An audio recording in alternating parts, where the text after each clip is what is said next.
సరే, అందరికీ వందనాలండి. అందరికీ ప్రైజ్ ది లార్డ్. మరి యొక్క నూతన వారము, నూతన నెల, నూతన సంవత్సరము, గతించిన 2024 సంవత్సరములు ఆయన మనలందరినూ భద్రపరుస్తూ కాపాడుతూ ఆయన యొక్క పరిశుద్ధ ఆలయంలోనికి మనలందరినీ దేవుడు మనలందరినీ నడిపించి ఆయనకు కృతజ్ఞతాస్తుతులు చెల్లించు వారమై ఉన్నాము.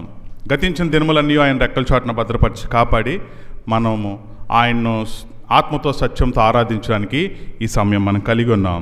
మార్కు సువార్త 1:17లో యేసు నా వెంబడి రండి, నేను మిమ్మలను మనుషులను పట్టు జాలరులుగా చేస్తాడు. అయితే మన యొక్క సంఘము అభివృద్ధి చెందింది అని నమ్ముచున్నారా? దేవుడు ఈ యొక్క సంఘ వాగ్దానము మన సంఘ కాపరికి, సంఘ కాపకురాలికి, దైవ సేవకులకి అనుగ్రహించి ఈ యొక్క వాగ్దానం మన యొక్క జీవితంలో, మన యొక్క సంఘ జీవితంలో ఆశీర్వదింపబడిందని నమ్ముచున్నామా? ఖచ్చితంగా నెరవేర్చబడింది. ఎందుకంటే వాగ్దానం చేసిన వాడు నమ్మదగినవాడు. మనము కిందటి సంవత్సరం 2024 సంవత్సరంలో చూడొచ్చు, ఛత్తీస్గఢ్, ఒడిశా ప్రాంతాల్లో ఎంతోమంది సేవకులు వెళ్ళి కొన్ని సంఘాలు స్థాపించారు. మన పాస్టర్ ఆనంద్ గారు మన యొక్క వాట్సాప్ గ్రూపుల్లో చాలా షేర్ చేశారు. పలానా చోట పరిచర్య స్టార్ట్ అయ్యింది, పలానా చోట పరిచర్య స్టార్ట్ అయ్యిందని. కాబట్టి ఆయన వెంబడి మనం వెళ్ళినప్పుడు ఆయన మనలను మనుషులను పట్టే జాలలుగా ఎన్నో సంఘాలు స్థాపింపబడ్డాయి. అందుకు దేవునికి మనము ఏం చెల్లించాలి? కృతజ్ఞతాస్తుతులు చెల్లించాలి. మన యొక్క సంఘానికి కూడా ఎంతో క్రొత్త వారిని దేవుడు తీసుకొచ్చాడు. కాబట్టి పరిశుద్ధులు, దైవ సేవకులు వాక్యాన్ని చెప్తున్నప్పుడు మన యొక్క జీవితంలో, వ్యక్తిగత జీవితంలో మనం ఆయనకు ఆరాధన చెల్లించే వారమే ఉన్నాం. మనం ఈ సంవత్సరపు సంఘ వాగ్దానంతో స్టార్ట్ చేసుకుందాం. 2వ రాజులు 19:30 మనము మన యొక్క వ్యక్తిగత ప్రార్థనలో, మన కుటుంబ ప్రార్థనలో సంఘానికి ఇచ్చిన సంఘ వాక్యాన్ని కూడా మనము నెమరు వేసుకుంటూ దేవుని వైపు మనం చూడాలి. దేవా, నువ్వు ఇచ్చిన సంఘ వాగ్దానాన్ని జ్ఞాపకం చేసుకుని మేము ఈ యొక్క సంవత్సరం అంతా ఆ సంఘ వాగ్దానము నెరవేర్చబడాలని, మనము వాగ్దానం చేసిన వాడు నమ్మదగిన వాడని మనము నమ్మాలా. వాగ్దానము మన యొక్క ప్రామిస్, కిందటి సంవత్సరం మన యొక్క వ్యక్తిగత ప్రామిస్ మనకు గుర్తుందా? 2019, 2018, 2020 మనం ఎన్నో వాగ్దానాలు తీసుకున్నాం. ఆ వాగ్దానాలన్నీ గుర్తున్నాయా? అదే 2019లో నేను కారు కొనుక్కున్నానండి అని గుర్తుంటుంది. డేట్తో సహా చెప్తాం, ఏప్రిల్ 20, 2019. ఏదన్నా మంచి జరిగితే మన జీవితాల్లో సెప్టెంబర్ 2వ తారీఖు 2022 అండి, ఆ రోజు నాకు లాటరీ దొరికిందండి అని చెప్తాం. మరి మన సంఘ వాగ్దానం, మన యొక్క వ్యక్తిగత వాగ్దానం మనకు గుర్తుండాలి. గ్రంథ వాగ్దానములన్నీ మనవే, మన యొక్క వ్యక్తిగత వాగ్దానం కూడా. ఎందుకు మన వ్యక్తిగత వాగ్దానాన్ని మన యొక్క జీవితంలో నెరవేర్చబడట్లేదంటే మనం ఏం చేయట్లేదంటే, మొట్టమొదటిది ఆయన నమ్మట్లే. వాగ్దానం చేసిన వాడు నమ్మదగిన వాడని దేవుడు ఇంకొక వాగ్దానం ఇచ్చాడు. మన వ్యక్తిగత వాగ్దానం మన జీవితం నెరవేర్చబడాలంటే మనం నమ్మాలా. రెండవది, దాన్ని పట్టుకొని మనము దినదినము ప్రార్థించాలా. మూడవది, దాన్ని అభ్యసించి గుర్తెరిగి ఆ వాక్య ప్రకారం మనము జీవించాలి. ఇది దేవుని యొక్క ముఖ్య అంశము. 2వ రాజులు 19:30 యూదా వంశంలో తప్పించుకున్న శేషము ఇంకనూ కిందికి వేరు తన్ని మీదికి ఎదిగి ఫలించును. మరొకసారి, యూదా వంశంలో తప్పించుకున్న శేషము ఇంకనూ క్రిందికి వేరు తన్ని మీదికి ఎదిగి ఫలించును. ఇప్పుడు నూతనంగా వచ్చిన వారు ఏమవ్వాలంట? ఫలించాలంట. కిందట సంవత్సరము నా వెంబడి రండి, నేను మిమ్మలను మనుషులను పట్టే జాలరంగా చేస్తాం. మనం ఇతరులకి మన సువార్త ప్రకటించి మా మందిరానికి రండి, మా సంఘానికి రండి, ఆయన ఆరాధిద్దాం, ఆయన్ను కొనియాడుదాం, ఆయన మహిమపరుద్దాం అని చెప్పి వారిని తీసుకొచ్చాం. ఇక్కడ తీసుకొచ్చినప్పుడు వారు ఏమవుతారు? ఈ సంవత్సరం ఫలించి అభివృద్ధి చెందాలి. ఇది దేవుని యొక్క ముఖ్య అంశము. ఈ వాక్యం ద్వారా మనతో మాట్లాడినట్టు ఒక నిమిషం దేవుని వైపు చూద్దాము. ప్రేమగల మా తండ్రి, నీ యొక్క పరిశుద్ధమైన నామాన్ని బట్టి మీకు వందనాలు, స్తుతులు, స్తోత్రం చెల్లించుకుంటున్నాను తండ్రి. ఏ యోగ్యత, ఏ అర్హత ఎన్నిక లేని నన్ను, ఇక్కడ నిలవబడ్డానికి కూడా ఏ అర్హత లేని నన్ను కేవలం నీ శిలువ రక్తం చేత కడిగి శుద్ధినిగా చేసి యొక్క పాత్రగా మమ్మల్ని అందరినీ నీవు విమోచించబడి నీకు ప్రజలతో చేరి నేను కూడా మిమ్మల్ని ఆరాధించడానికి ఆత్మతో సత్యంతో మాకు అనుగ్రహించిన ఇక మంచి సమయాన్ని బట్టి వందనాలు స్తుతులు స్తోత్రం చెల్లించుకుంటూ నా ప్రభు నా రక్షకుడైన ప్రభువైన యేసుక్రీస్తు వారి అతి పరిశుద్ధమైన నామములో స్తుతించి ప్రార్థించి అడిగి వేడుకొంచున్నాం మా పరమ తండ్రి, ఆమేన్. నూతన పరచుము దేవా నీ కార్యములు నా ఎడల, నూతన పరచుము దేవా నీ కార్యములు నా ఎడల.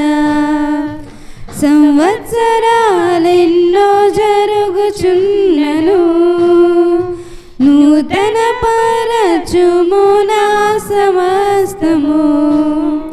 సంవత్సరాలెన్నో జరుగుచున్నను, నూతన పరచుము నా సమస్తము. పాతవి గతించిపోవును, సమస్తం నూతన మగును. నీలో ఉత్సహించుచు నీకై ఎదురు చూతును. నూతన పరచుము దేవా నీ కార్యములు నా ఎడల. శాశ్వతమైనది నీదు ప్రేమ,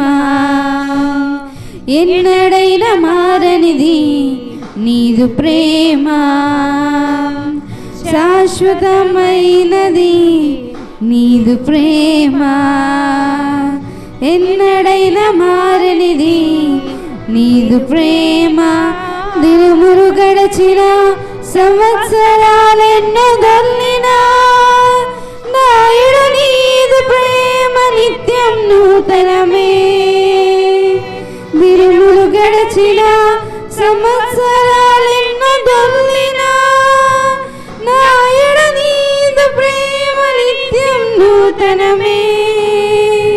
పాతవి గతించిపోవును, సమస్తం నూతన మగును. నీలో ఉత్సహించుచు నీకై ఎదురు చూతును.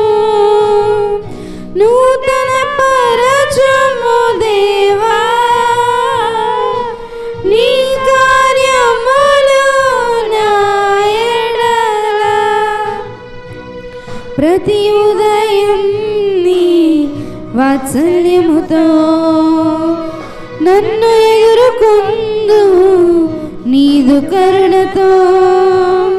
ప్రతి ఉదయం నీ వాత్సల్యముతో నన్ను ఎదుర్కొందు నీదు కరుణతో.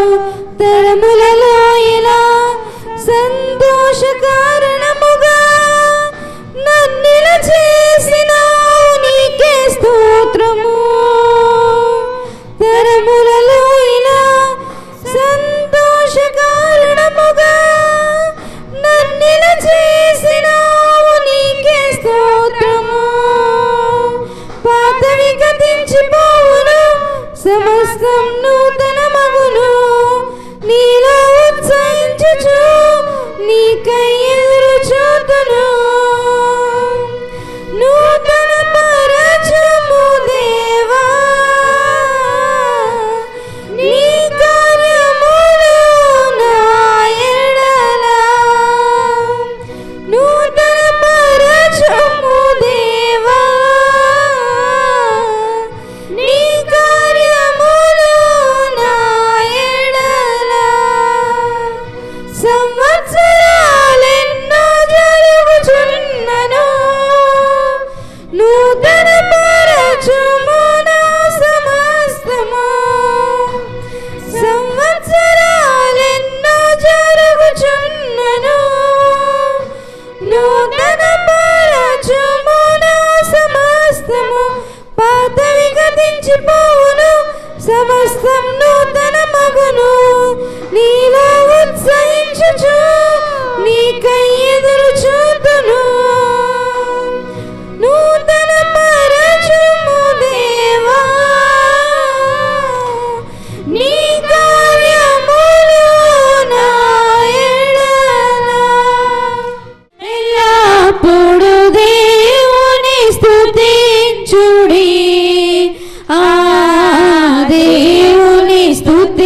స్తుతించుడి ఎల్లప్పుడు దేవుని స్తుతించుడి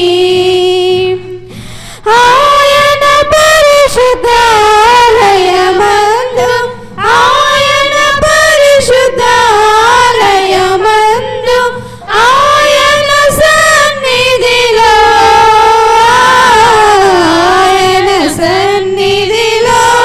ఎల్లప్పుడు దేవుని స్తుతించుడి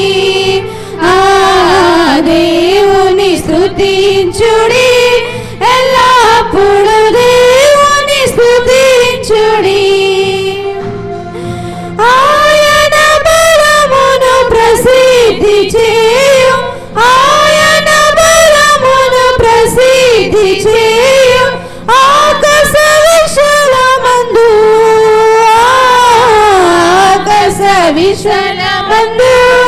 ఎల్లప్పుడు దేవుని స్తుతించుడి దేవుని స్తుతించుడి ఎల్లప్పుడు దేవుని స్తుతించుడి ఆయన పరక్రమ కార్యమున్ బట్టి ఆయన పరక్రమ కార్యమున్ బట్టి ఆయన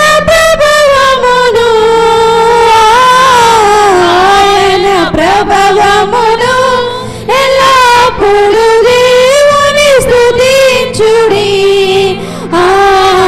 దేవుని స్తుతించుడి ఎల్లప్పుడు దేవుని స్తుతించుడి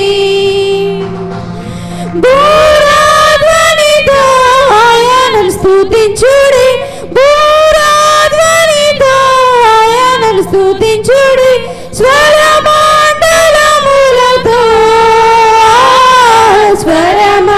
స్వరమండలములతో ఎల్లప్పుడు దేవుని స్తుతించుడి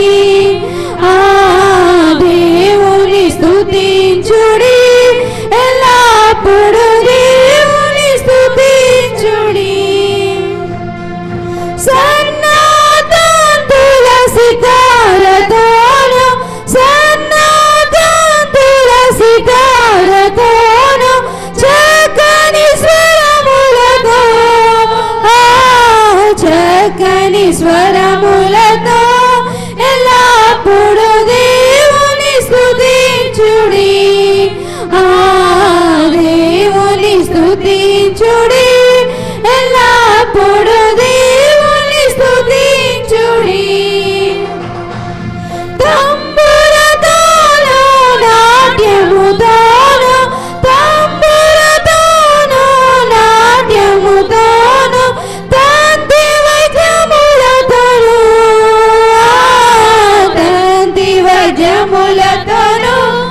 ఎల్లప్పుడు దేవుని స్తుతించుడి దేవుని స్తుతించుడి ఎల్లప్పుడు దేవుని స్తుతించుడి పిల్లన గ్రోల చల్లగనూది పిల్లన గ్రోల చల్లగనూది ఎల్ల ప్రజలు చేరి ఎల్ల ప్రజలు చేరి ఎల్లప్పుడు దేవుని స్తుతించుడి దేవుని స్తుతించుడి ఎల్లప్పుడు దేవుని స్తుతించుడి మృగతలములతో ఆయనను స్తుతించుడి మృగతలములతో ఆయనను స్తుతించుడి గంభీర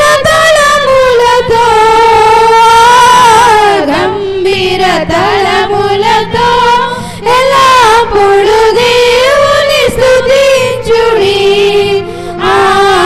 దేవుని స్తుతించుడి ఎల్లప్పుడు దేవుని స్తుతించుడి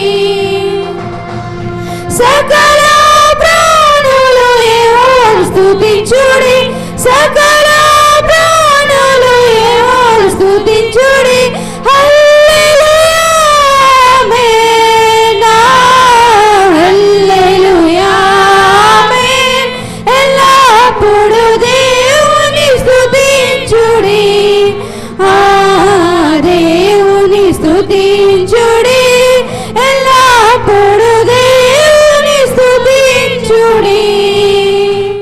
యోహాను సువార్త 4వ అధ్యాయము 23, 24. అందరము కలిసి చదువుకుందాము. అయితే యథార్థముగా ఆరాధించువారు ఆత్మతోనూ సత్యంతోనూ తండ్రిని ఆరాధించు కాలం వచ్చుచున్నది, అది ఇప్పుడునూ వచ్చే ఉన్నది. తన్ను ఆరాధించువారు అట్టివారే కావాలనని తండ్రి కోరుచున్నాడు. దేవుడు ఆత్మ గనుక ఆయన ఆరాధించువారు ఆత్మతోనూ సత్యంతోనూ ఆరాధింపవలనను. దేవుడి యొక్క వాక్య భాగాన్ని దీవించును గాక. ఈ వాక్యం ద్వారా మనతో మాట్లాడినట్టు ఒక నిమిషం దేవుని వైపు చూద్దాము. ప్రేమగల మా తండ్రి, నీ యొక్క పరిశుద్ధమైన నామాన్ని బట్టి మీకు వందనాలు, స్తుతులు, స్తోత్రం చెల్లించుకుంటున్నాను తండ్రి. ఆరాధన కొరకైన వాక్యం మాకు అనుగ్రహించేందుకు మీకు వందనాలు. ఏ యోగ్యత, ఏ అర్హత, ఎన్నిక లేని నన్ను, ఇక్కడ నిలవబడ్డానికి కూడా ఏ అర్హత లేని నన్ను కేవలం నీ శిలువ రక్తం చేత కడిగి శుద్ధినిగా చేసి యొక్క పాత్రగా మమ్మల్ని అందరినీ నీవు విమోచించబడి నీకు ప్రజలతో చేరి నేను కూడా మిమ్మల్ని ఆరాధించడానికి ఆత్మతో సత్యంతో మాకు అనుగ్రహించిన ఇక మంచి సమయాన్ని బట్టి వందనాలు, స్తుతులు, స్తోత్రం చెల్లించుకుంటూ నా ప్రభు, నా రక్షకుడైన ప్రభు యేసుక్రీస్తు అతి పరిశుద్ధమైన నామములో స్తుతించి ప్రార్థించి అడిగి వేడుకుంటున్నాం మా పరమ తండ్రి, ఆమేన్. ఈ మరణంలో మనం చనిపోవాల్సిన వాటి వరము ఈ దినమున ఈ సంఘములో, సార్వత్రిక సంఘంలో పరిశుద్ధులతో మనమందరము చేరి దేవుని ఆరాధించే వారమే ఉన్నాం. దేవుడు ప్రతి చిన్న విషయంలో కూడా చాలా సీరియస్ యాక్షన్ కలిగిన దేవుడు మన దేవుడు. ఎందుకంటే నేను పరిశుద్ధుడని దేవుడు చెప్తున్నాడు. నేను పరిశుద్ధుడను కనుక నీవును పరిశుద్ధుడివై ఉండవాలనని దేవుడు మనకి సూటిగా చెప్తున్న మాట. అయితే మన పూర్వ దినాల్లో, ఇశ్రాయేలీల దినాల్లో దేవునికి ఇష్టలుగా జీవించకపోతే వాళ్ళని శిక్షించింది ఎవరంటే సాక్షాత్తు దేవుడే. దేవునికి ఇష్టంగా ఉండకపోతే దేవుడు ఊరుకుంటాడా అంటే ఆయన ఊరుకోడు. 1 కొరింథీయులకు రాసిన పత్రిక 10వ అధ్యాయము 5వ వచనం చూద్దాం. చూడండి, మొట్టమొదటి కొరింథీయులకు రాసిన పత్రిక, అపోస్తలుడైన పౌలు గారు రాసిన 1 కొరింథీయులకు రాసిన పత్రిక 10వ అధ్యాయము 5వ వచనం చూద్దాం. చూడండి, దేవునికి ఇష్టంగా జీవించకపోతే దేవుడు మనల్ని ఊరుకోడు అనే విషయాన్ని ఈరోజు మనం గుర్తెరుగుతాం. 1 కొరింథీయులకు రాసిన పత్రిక 10వ అధ్యాయము 5వ వచనం అందరం కలిసి, అయితే వారిలో ఎక్కువ మంది దేవునికి ఇష్టలుగా ఉండకపోయిరి గనుక అరణ్యములో సంహరింపబడిరి. ఎవరు వీరు? ఎవరండి వీళ్ళందరూ? ఇశ్రాయేలీలు. ఇది ఇశ్రాయేలీలకే కదండి, మనకు కాదు కదా అని అనుకోకండి. ఇశ్రాయేలీలకి ఏదైతే కొలమానమో, కొలబద్ద ఉందో మనకు కూడా అటువంటి కొలబద్దే దేవుడు మనకిస్తున్నాడు. ఆయనకి ఇష్టలుగా ఉండకపోతే చంపేసింది ఎవరంటే సాక్షాత్తు దేవుడే. ఏమండి, ఇంత కోపం ఏంటండి దేవుడికి అనుకోవచ్చు. దానికి ఒక వాక్యం చూద్దాం. 1 కొరింథీయులకు రాసిన పత్రిక 3వ అధ్యాయము. 1 కొరింథీయులకు రాసిన పత్రిక 3వ అధ్యాయము. ఇది చదివిన తర్వాత మనం వివరంలోకి వెళ్దాము. ఎందుకు దేవుడికి అంత కోపం చూద్దాం. చూడండి, 1 కొరింథీయులకు రాసిన పత్రిక 3వ అధ్యాయము 16, 17 చదువుదాం. చూడండి, మీరు దేవుని ఆలయమై ఉన్నారనియు దేవుని ఆత్మ మీలో నివసించుచున్నాడనియు మీరు ఎరుగరా? ఎవడైనను దేవుని ఆలయమును పాడు చేసిన ఎడల దేవుడు వానిని పాడు చేయును. దేవుని ఆలయము పరిశుద్ధమై ఉన్నది, మీరు ఆ ఆలయమై ఉన్నారు. మొట్టమొదటి వచనం చూస్తే 16, మీరు దేవుని ఆలయమై ఉన్నారనియు. నిజంగా మనం ఒక మిర్రర్, ఒక అద్దంలో మన ఫేస్ చూసుకుని మనం చూసుకుంటే అసలు నిజంగా మనం దేవుని ఆలయమా? మనం చేసే పని, మనం చూసే చూపు, మన నడత, మన కూర్చుండట, మనం నిలుచుట, మనం చేసే పనులు ఏదన్నా మనం చూస్తే అసలు మనం నిజంగా దేవుని ఆలయమై ఉంటామా? మనల్ని మనం పరీక్షించుకుంటే అసలు నిజంగా మనలో ఏ మంచన్నా ఉందా? కానీ ఆయన యొక్క శిలువ రక్తంలో మనల్ని కడిగి మనం ఒప్పుకొని ఆయన నమ్మి ఆయన స్తుతించి ఆయన ఘనపరిచే వారమే ఉన్నాం కాబట్టి ఆయన యొక్క రక్తంలో మనం కడిగి శుద్ధిగా చేసినందుకు మీరు దేవుని ఆలయమై ఉన్నారనే ఒక టైటిల్ దేవుడు మనకిస్తున్నాడు. మీరు దేవుని ఆలయమై ఉన్నారనియు దేవుని ఆత్మ మీలో నివసించున్నదనియు మీరు ఎరుగరా? రక్షించబడిన నీవు, బాప్తిసం తీసుకున్న నువ్వు దేవుని ఆలయమే ఉన్నావు. ఆ ఆలయాన్ని కనుక నువ్వు ఏదన్నా పాడు చేస్తే నేనే నిన్ను పాడు చేసేది. ఎవ్వరికి ఆ పాడు చేసే రైట్ నేను ఎవరికి ఇవ్వలేదు. నువ్వు సరిగ్గా ఉంటే నేను నిన్ను ఆశీర్వదిస్తాను బూదిగంతముల వరకు. నువ్వు సరిగ్గా లేకపోతే నిన్ను పాడు చేసేది సాక్షాత్తు దేవుడే. అయితే వారిలో ఎక్కువ మంది దేవునికి ఇష్టలుగా ఉండకపోయారు గనుక అరణ్యంలో సంహరింపబడి. ఎవరు వీళ్ళు? ఇశ్రాయేలీలు. అసలు ఇశ్రాయేలీలు అంటే ఎవరు? అసలు ఇశ్రాయేలీలు ఎక్కడి నుంచి వచ్చారు? అసలు ఇశ్రాయేలీలకి అనే పేరు ఎలాగొచ్చింది? అసలు ఇశ్రాయేలీల జనాంగం అంటే ఎవరు? అబ్రహాం గారికి ఒక ఏకైక పుత్రుడు పుడతాడు. ఆ పుత్రుడి పేరు గారాల పుత్రుడు. ఆ పుత్రుడి పేరు ఇస్సాకు. ఇస్సాక్ గారికి 2 పుడతారు. వాళ్ళు ట్విన్స్, కవల పిల్లలు పుడతారు. పెద్ద ఆయన పేరు యాషావు, రెండో ఆయన పేరు యాకోబు గారు. యాకోబు గారికి ఆ యాకోబు గారి జీవితం చూస్తే చాలా రాడికల్గా ఉంటుంది, చాలా బ్లెస్సింగ్గా ఉంటుంది. యాకోబు గారికి ఏకంగా 12 మంది పిల్లలు పుడతారు. ఆ 12 మంది పిల్లలు 12 గోత్రాలు అవుతారు. ఆ యాకోబు గారికి పుట్టిన 12 మంది పిల్లలు ఒక పెద్ద జనాంగంగా తయారవుతుంది. ఆ జనాంగము దేశమంతా వ్యాపిస్తుంది. ఆ పిల్లలందరూ కలిసి ఒక రాజ్యంగా ఏర్పడతారు. వాళ్ళ పేరే ఇశ్రాయేలు. మూల భాషలో యాకోబుకు ఒక పేరు ఉంది. ఏం పేరు? యాకోబు అంటే మోసగాడు. తన అన్నను మోసం చేసినాడు. ఆ మోసగానికి 2వ పేరు పెట్టాడు దేవుడు. ఇదిగో యాకోబు, నీ పేరు ఇంకా ఎప్పటికీ మోసగాడు అనబడదు. నీ పేరు ఇశ్రాయేలు. ఆ ఇశ్రాయేలీల్ని తయారు చేసిందే దేవుడు. మరి ఇక్కడ చూస్తే వారు దేవునికి ఇష్టలుగా ఉండకపోయారు కనుక సంహరించింది ఎవరు అనరా చూస్తే దేవుడే. ఎందుకు సంహరించాడు? ఎందుకు సంహరించాడు? ఓన్లీ ఒకటే రీజన్, ఆయనకి ఇష్టలుగా ఉండలేదు కాబట్టి సంహరించాడు. మనము వాళ్ళు 40 సంవత్సరాలు ఆ అరేబియా అనే ఎడారిలో వాళ్ళు ప్రయాణం చేస్తుంటే ద్వితీయోపదేశ కాండంలో ఒక మాటను చూద్దాం. చూడండి, ద్వితీయోపదేశ కాండం 8వ అధ్యాయము 4వ వచనము. ద్వితీయోపదేశ కాండం 8:4. ఈ 40 సంవత్సరములు నీవు వేసుకొనిన బట్టలు పాతగెలలేదు, నీ కాలు వాయలేదు. 40 సంవత్సరాలు వీళ్ళు ఎడారిలో తిరుగుతున్నారు. ఎడారిలో ఎలాగుంటుందండి? పగటి వేళ విపరీతమైన వేడి, రాత్రికాల విపరీతమైన చలి ఉంటుంది. ఇలాంటి వేడిలో వీళ్ళు నడుస్తుంటే 40 సంవత్సరాలు వీళ్ళ బట్టలు చెరగలేదంట. పెళ్ళికి కుట్టించుకున్న బట్టలు ఈరోజు వేసుకోగలమండి? ఏమవుతాం? ట్యాంకులు తయారవుతాయి. ట్యాంకులు అడ్డొచ్చి బత్తా పడదు. ఏమండి? ట్యాంకులు తయారవుతాయి. మరి ఇశ్రాయేలీలంట 40 సంవత్సరాలు బట్టలు కూడా మాయలేదండి ఎడారిలో నడిచినందుకు. ఎడారిలో నడిస్తే ఏమవుతుందంటే బట్టలు చిరిగిపోతాయి, అసలు మొక్కలే రాదు. అలాంటి ఎడారిలో మార్నింగ్ టైము సెంట్రల్ ఏసీలు వెళ్ళినాయి అంట. ఆ టైంలో సెంట్రల్ ఏసీలు అంటే ఆ టైంలో ఏంటండి వాళ్ళు ఎడారిలో నడుచుకుంటూ వెళ్తుంటే పైనుంచి ఏం వెళ్ళింది? చల్లని మేఘం వెళ్ళిందంట. Central AC.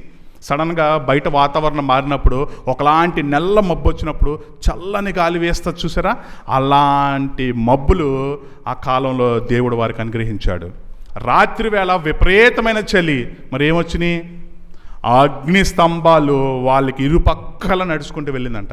వాళ్ళ జీవితాల్లో ఎన్నో దేవుడు మహోపకార్యాలు చేశాడు. దేవుడు వాళ్ళ జీవితాల్లో దేవుణ్ణి ఎంతగానో అనుభవించారు. ఎవరు? ఈ ఇశ్రాయేలీలు. ఈ ఇశ్రాయేలీలు 40 సంవత్సరాలు ఆయన అనుభవించారు. మోసెస్, మాకు టిఫిన్ పెట్టవయ్యా, ఆకలేస్తుందంటే దేవుడు ఏం చేశాడు? మన్నా కురిపించాడు. లైవ్లో పైనుంచి మన్నా పడ్డది, కింద తీసుకున్నారు, తుడుచుకున్నారు, తిన్నారు. మోసెస్, మాకు మాంసం తినాలందయ్యా, ఆహారం కావాలంటే, ఎస్ మై సన్స్, ఎస్ నా సహోదరులారా, మీకేమిస్తాను? పూరేళ్ళు ఇస్తానని చెప్పి పైనుంచి పూరేళ్ళు దిగినాయి. మోషే, మాకు ఇది కావాలి, మోషే మాకు అది కావాలి, మోషే మాకు వాటర్ కావాలంటే, మనం నిజానికి మాట్లాడుకుంటే మనం ఏదన్నా ఇల్లు వేసుకున్నప్పుడు వాటర్ సంపు పడినప్పుడు కింద బండ పడితే వాళ్ళు ఏం చెప్తారండి? ఇక్కడ నీళ్లు పడవని చెప్తారు. కానీ ఇశ్రాయేలీలకి ఎక్కడి నుంచి వచ్చినాయి వాటరు? బండలో నుంచి వచ్చినాయి వాటరు. దేవుణ్ణి వాళ్ళు ఎలా అనుభవించారంటే తనివి తీరగా అనుభవించారు.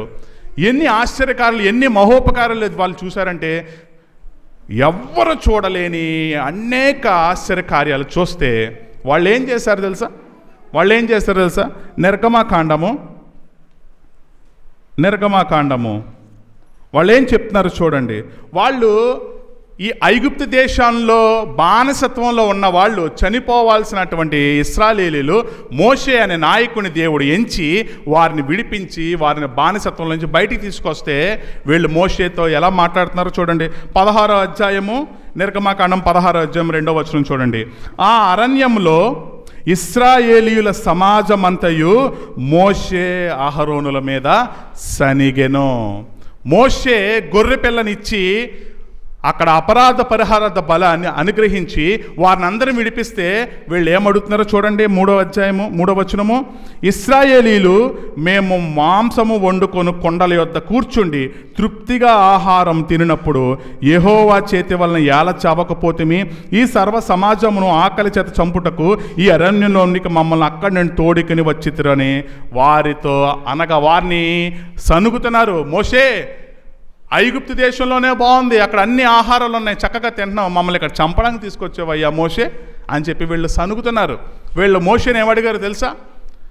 మోషే, మేము ఎలాగో చనిపోతామని మాకు అర్థమైపోయింది, అయితే ఓ పని చేయి మోషే, మాకు పట్టజాలనంత మాంసం కావాలి, చక్కగా వండుకుని అది చక్కగా భుజించిన తర్వాత యెహోవాని మమ్మల్ని చంపే అని అన్నారు. ఆ వచనం అదే 3వ వచనం చూడండి. ఇశ్రాయేలులు మేమందరం మాంసం వండుకొను కొండల యొద్ద కూర్చుండి తృప్తిగా ఆహారం తిన్నాక యెహోవా చేతి వలన ఎలా చనిపోకపోతే మీ చంపేమను దేవుడు మమ్మల్ని. అప్పుడు ఫుల్గా కడుపు నిండా అన్నం తిన్నాక, ఆహారం తిన్నాక మమ్మల్ని చంపే అని చెప్పేసి ఈ ఇశ్రాయేలీలందరూ మోషే అహరోనుల మీద సనుక్కున్నారు. మోషే సాక్షాత్తు మోషేకున్న ఏంటంటే ఆయన త్వరగా ఎవరి మీద చాడీలు చెప్పలేడు. ఏంటయ్యా మోషే ఆగిపోయావని దేవుడు ఒకరోజు అడిగినప్పుడు మోషే స్లోగా చెప్తున్నాడు, ప్రభువా ఇలా జరుగుతుందంటే దేవుడు ఒక మాట అన్నాడు. ఏమన్నా తెలుసా? నీ మీద వాళ్ళు సనిగితే సాక్షాత్తు నా మీద సనిగినట్టే నేను వాళ్ళని ఉండకుండా చేస్తాను. అదే మన మాట మొదటి కొరింథీయులకు రాసిన పత్రిక 10వ అధ్యాయము 5వ వచనంలో దేవుడు చెప్తున్నాడు చూడండి. ఏమని చెప్తున్నాడు? మొదటి కొరింథీయులకు రాసిన పత్రిక 10వ అధ్యాయము 5వ వచనము. అయితే వారిలో ఎక్కువ మంది దేవునికి ఇష్టలుగా ఉండకపోయారు గనక అరణ్యంలో సంహరింపబడిరి. వారు ఆశించిన ప్రకారము మనము చెడ్డ వాటిని ఆశించుకున్నట్లు ఈ సంగతులు మనకు దృష్టాంతములుగా ఉన్నాయి. ఇప్పుడు పౌలు గారు మనకు చెప్తున్నాడు, మీరు చెడ్డ వాటిని అడగండి దేవుణ్ణి, మంచి వాటిని, మంచి ఈవుల్ని ఇచ్చే దేవుడు. రాతిని అడిగితే, పామును అడిగితే దేవుడు మనకు పాములను ఇస్తాడా? అమ్మాయినా అడిగితే ఆహారం కాసేపు ఉండరా, ఇప్పుడే సిమ్లో పెట్టాను, ఒక 10 నిమిషాలు దగ్గర పెడతానన్నాడు ఆహారం. కానీ మన దేవుడు ఇశ్రాయేలీలకు ఆహారం వెలిగించాడు. మోషే మాకు ఆకలేస్తుందంటే పైనుంచి మన్నా పడింది. మోషే మాకు మాంసం తినాలంటే పూరేళ్ళు పడ్డాయి. మోషే మాకు దాహం వేస్తుందంటే బండను కొడితే వాటర్ దేవుడు అనుగ్రహించాడు. ఆయన మహా అద్భుతాలు దేవుణ్ణి చూసి కూడా వీళ్ళు దేవుణ్ణి నమ్మలేదు. వాగ్దానం చేసిన వాడు నమ్మదగినవాడు. వాగ్దానము మన జీవితంలో జరిగించబడాలి, నెరవేర్చబడాలంటే మన వాగ్దానాన్ని ఏం చేయాలి? ఫస్ట్ నమ్మాలి. రెండవది దాని గురించి మనము ప్రార్థించాలి. మూడవది దాన్ని ప్రకారము మనము జీవిస్తే మనకు అనుగ్రహించబడదు. అతిక్రమములు చేయువాడు వర్ధిల్లడు. వాటిని ఒప్పుకుంటే సరిపోతుందా? ఒప్పుకుంటే సరిపోదు, రెండోది కూడా చేయాలి. కనికరం పొందాలంటే ఏం చేయాలి? విడిచిపెట్టాలి. చెడ్డ వాటిని మనం ఆశించకుండా వాటిని విడిచిపెట్టి మనం ఏం చేయాలి? కనికరం పొందాలి. కాబట్టి ఆ క్రిందకి చూస్తే మనం ఇంకొన్ని వాక్యాలు చూడొచ్చు. 13వ వచనం చూడండి. సాధారణంగా మనుషులకు కలుగు శోధన తప్ప మరి ఏది మీకు సంభవింపలేదు. దేవుడు నమ్మదగినవాడు, మీరు సహింపగలిగినంత ఎక్కువగా ఆయన మిమ్మల్ని శోధింపనీయడు. అంతేకాదు, సహింపగలుగుటకు ఆయన శోధనతో కూడా తప్పించు మార్గం కలుగుచేయను. కాబట్టి నా ప్రియులారా, విగ్రహారాధనకు దూరంగా పారిపోండి. ఇక్కడ విగ్రహారాధన అంటే బయట పెట్టే బొమ్మల గురించి కాదు. మన జీవితంలో ఏదైతే ఎక్కువైపోతుందో అదే విగ్రహారాధన. మన జీవితంలో ఈ సెల్ ఫోన్ ఎక్కువైపోతుందా? ఇది విగ్రహారాధన. మన జీవితంలో ఏది ఎక్కువైపోతే అది విగ్రహారాధన. ఏ బొమ్మనైనా, ఏదన్నా, ఏ వస్తువన్నా ఈ వాక్యాన్ని విడిచిపెట్టి మనం దేన్నన్నా తీసుకుంటే అది మనకు విగ్రహారాధన. ఒక సామెత ఉంది, 6 నెలలు సహవాసం చేస్తే ఏమవుతారంట? వారు వీరవుతారంట. మరి మనం ఎవరితో సహవాసం చేస్తే మన జీవితాలు బాగుపడతాయి? దేవుని వాక్యంతో సహవాసం చేస్తే 6 నెలలు అవసరంలే, 20 రోజులు చాలు. 6 నెలలు అవసరంలే, 2 వారాలు చాలు. మనం ఎవరితో ఎక్కువ సహవాసం చేస్తే వారి వలె మనం చెడ్డ వాటిని ఆశించకుండా నూతనమైన ఆశ, బ్రతుకు మన జీవితంలో నెరవేర్చబడుతుంది. కాబట్టి ఆయన ఆరాధించువారు ఆత్మతో సత్యంతో దేవుని మనము ఆరాధించువారమే ఉన్నాం. మన చెడ్డ వాటిని ఆశించుకున్నట్లు నూతన అనుభవము, నూతన సంవత్సరము, గతించిన 2024 సంవత్సరములు ఆయన మనందరినీ తన యొక్క రెక్కల చాటున భద్రపరిచి ఆయన మనల్ని కాపాడుతూ ఆయన సన్నిధి తీసుకొచ్చాడు. ఇందును బట్టి మనం దేవునికి ఏం చెల్లించగలము? విరిగి నలిగిన హృదయమే దేవునికి ఇష్టమైన బలి. మనము యథార్థమైన హృదయంతో వ్యక్తిగత ఆరాధన, వ్యక్తిగత ప్రార్థన మన జీవితంలో మనం కలిగి ఉండాలి.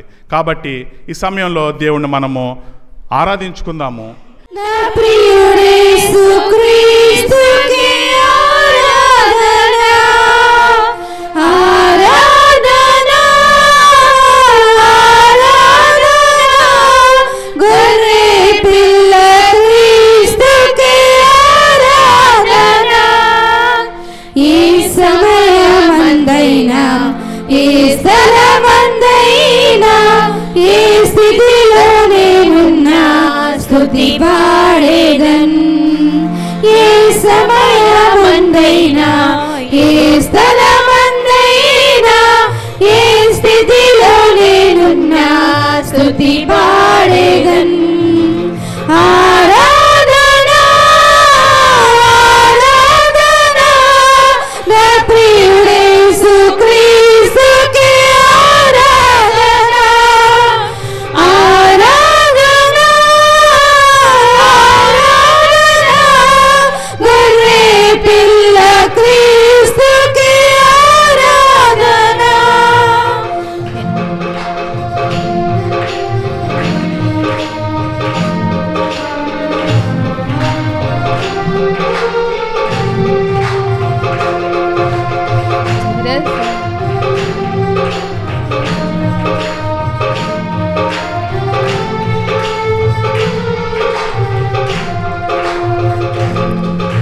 చెరసాలలో నేను బందీగా ఉన్నా, సింహాల బోనులో పడవేసిన, కరువు ఖడ్గము హింస ఏదైనను, మరణ శాసనమే పొంచున్నాను. చెరసాలలో నేను బందీగా ఉన్నా,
మనము కీర్తన గ్రంథము నుంచి 18వ కీర్తనలో నుంచి దేవుని వాక్యాన్ని మనం చదువుకోబోతూ ఉన్నాము.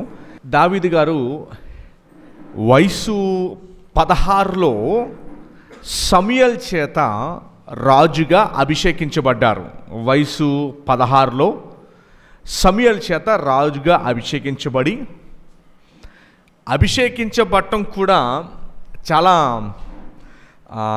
ఎలాంటి పరిస్థితులు అంటే, దేవుడు సమూయేలుకి చెప్పడు. అప్పటికే సౌలు రాజ్యాన్ని కోల్పోయారు. అయితే సమూయేలుకి చెప్పడు, దావీదు అని సమూయేలుకి చెప్పరు. అయితే సమూయేలు యెష్షయి ఇంటికి బెత్లెహేముకి వచ్చిన తర్వాత యెష్షయికి అంటే దావీదు తండ్రికి 8 మంది బిడ్డలు. ఆల్రెడీ ఆ 8 మందిలో చాలామంది ఒక 6 దాకా యుద్ధంలో ప్రావీణ్యత కలిగి ఉన్నవారే. వారందరినీ కూడా దేవుడు వద్దని చెప్తాడు. ఒక్కొక్కరు మంచి హైటు బలాఢ్యులుగా ఉంటారు. వాళ్ళు అందరినీ కూడా దేవుడు వద్దని చెప్తారు. వద్దని చెప్పిన తర్వాత నాన్నగారు ఏం చేస్తారంటే, యెష్షయి సమూయేలు వస్తున్నాడు, నువ్వు 7 అన్నల్ని ఇంట్లో ఉంచి 8వ వాడైన దావీదునేమో పొలం పనికి పంపించేస్తాడు, నువ్వు ఇంక అవసరం లేదని చెప్పి. అయితే 7 కూడా దేవుడు వద్దని చెప్తాడు. ఎందుకు వద్దని చెప్తాడంటే, తండ్రి యెష్షయి రాజుగా చేయాలంటే కొన్ని లక్షణాలు ఉండాలని భావించాడు. రాజుగా అవ్వాలంటే కొన్ని లక్షణాలు ఉండాలి. హైట్ ఉండాలి, బాడీ ఉండాలి, డాలుని ఈట్ని ఇవన్నీ మొయ్యాలంటే కొన్ని క్వాలిఫికేషన్ ఉండాలి అని చెప్పి, దావీదేమో 16 వయసు, అతను రాజు అభిషేకించడం ఏంటి? యుద్ధ ప్రావీణ్యం కలిగిన అన్నదమ్ములందరినీ కూడా లైన్లో నిలబెడతాడు. లైన్లో నిలబడితే దేవుడు ఒకరి వెంబడి ఒకరు వద్దు వద్దు వద్దు అని చెప్పేసి 7 చెప్పేస్తే సమూయేలు డౌట్ వచ్చింది. ఏంటిది 7 అయిపోయారు, నీకు ఇంకో కొడుకేమైనా ఉన్నాడా అని అడిగితే, అప్పుడు ఉన్నాడు, ఒకడిని పొలం పనికి పంపించానని చెప్తాడు యెష్షయి. సరే అని చెప్పి అతను కూడా పిలిపించి చూసి వెళ్ళిపోతానన్నాడు. అప్పుడు దావీదు కుర్రవాడు 16 సంవత్సరాలు దూరం నుంచి వస్తుండగా సమూయేలుకి చూపించేశాడు దేవుడు. సమూయేలుకి చూపించి, ఇదిగో నేను ఎన్నుకోబోయే రాజు ఇతనే అని చెప్పగానే సమూయేలు డౌట్ వచ్చింది. 7 బలాఢ్యుల్ని వదిలేసి ఇతను చేయమంటాడంటే దేవుడు రాజు అని అనగానే సమూయేలుతో దేవుడు మాట చెప్తాడు, మనుషులు చూసినట్టు నేను చూడను, నేను క్వాలిఫికేషన్ చూడను, వారు దేవుని మీద ఏ రీతిగా ఎలాగ ఆధారపడుతున్నారో అది మాత్రమే నేను చూస్తానని చెప్పాడు. ఆ రోజు మొదలైందండి గొర్రెల కాపరి, ఇంగ్లీష్లో షెపర్డ్ బాయ్ అని అంటారు. ఆ గొర్రెల కాపరి స్థితి నుండి ఇశ్రాయేలులోనే గొప్ప అతి పెద్ద గ్రేట్ రాజుగా దావీదుని చేసేసాడు. ఫస్ట్ రాజు సౌలు బెన్యామీన్ గోత్రానికి చెందినవాడు, మీ అందరికీ తెలుసు, బెన్యామీన్ గోత్రానికి చెందిన రాజు. కానీ దావీదు ఎంత స్పెషల్ అంటే, ఆయన బట్టి కాదు, కేవలం దావీదుని బట్టి కాదు, దావీదు ఏ రీతిగా దేవుని మీద ఆధారపడ్డాడు దాన్ని బట్టి దావీదుతో మాట చెప్పాడు. ఇశ్రాయేలులో 12 మంది గోత్రాలు ఉన్నారు, కానీ ఆ యోధా గోత్రంలో చెందిన వాడివి నువ్వు దావీదు, నీ బిడ్డల్లో నుండి ఇంక ఎప్పటికీ ఇశ్రాయేలు రాజు పరిపాలించే రాజు నీ కుమారులే అని చెప్పాడు. అతని స్థితి ఏంటి? సమూయేలు ఇంటికి వస్తుంటే 7 అన్నల్ని ఇంట్లో పెట్టి యెష్షయి 7 కుమారుల్ని, దావీదుని మాత్రం పొలం పనికి పంపించాడు. స్టోరీ కట్ చేసి చూస్తే దావీదుని ద మోస్ట్ పవర్ఫుల్ రాజుగా చేయటం మాత్రమే కాదు, కానీ అసలు దావీదు కుమారుడే ఇంకెప్పటికీ ప్రపంచాన్ని పరిపాలించబోయే వ్యక్తిగా చేసేసాడు. దావీదు స్టార్టింగ్ ఏమో ఇది. అయితే దావీదు జీవితంలో ఒకటి మెయింటైన్ చేశాడు. దావీదు జీవితంలో ఏం మెయింటైన్ చేశాడంటే, దేవుని హృదయానుసారుడని వచ్చినని మనం చదువుతాం. ఎందుకు చదువుతామంటే ఆ మాటని, 16 ఏటలో రాజుగా సమూయేలు అభిషేకిస్తే 36 ఏటలో రాజు అయ్యాడు. 20 సంవత్సరాల గ్యాప్ వచ్చింది. ఈ 20 సంవత్సరాలు కూడా సౌలు దగ్గర నుంచి పారిపోతూ సౌలు దావీదుని చంపడానికి చాలామంది సహాయాన్ని కోరాడు. ఒక గోత్రం బెన్యామీన్ గోత్రం అంతా కూడా దావీదుని చంపడానికి తిరిగారు. కానీ దావీదుని కాపాడింది మాత్రం కేవలము దేవుడి సహాయం తప్ప ఇంకెవరి సహాయాన్ని కోరలా. అంత మాత్రమే కాదు, కానీ అతన్ని చంపడానికి, సౌలుని చంపడానికి, శత్రువుని చంపడానికి అవకాశం వచ్చినప్పటికీ కూడా సౌల్ని టచ్ చేయలేరు అసలు. ఈ 18వ దావీదు కీర్తన హెడ్డింగ్ చూడండి ఒకసారి. ఇది 36 వయసులో రాశాడు. ఏంటి హెడ్డింగు? యెహోవా దాసుడైన దావీదు కీర్తన, ఆయన రాసిన కీర్తన. ఏమండి? అతని శత్రువులందరి చేతిలో నుండి, సౌలు చేతిలో నుండి, సౌల్ని శత్రువుల లిస్టులో చేర్చలా. సౌల్ని శత్రువుల లిస్టులో చేర్చలేదు. యెహోవా అతన్ని తప్పించిన దినమున, అంటే చాలాసార్లు తప్పించాడు. దావీదు గీతమును ఎందుకు రాశాడు అంటే, 36 వయసులో తనకి రాజ్యాన్ని ఇచ్చిన తర్వాత ఈ కీర్తన రాశాడు. రాజ్యాన్ని పొందుకున్నాడు. ఈ 50 వచనాల్లో కొన్ని వచనాలు మనం చూడబోతున్నాం. మనకున్న ఇంకొక 25 నిమిషాల్లో. ఏంటి మీరు చూడాల్సిన పాయింట్ ఇందులో ఏంటంటే, దావీదు కేవలం గొర్రెలు కాచుకునే వ్యక్తి నుండి ఇశ్రాయేలులోని అతి గొప్ప రాజుగా అయిపోయి, అతని కుమారుడిలో నుంచి ఒక కుమారుడికి ప్రపంచానికి ఎప్పటికీ ఏలబోయే రాజుగా.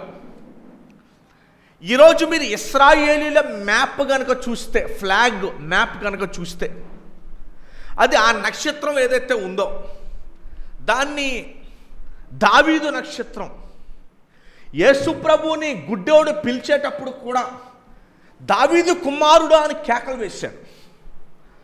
సో దావీదుకి ఎలాంటి స్థానాన్ని అతనికి దక్కింది అంటే ఇశ్రాయేలీల్లో ద గ్రేటెస్ట్ రాజు అతని పిల్లలే ఇంకెప్పటికీ.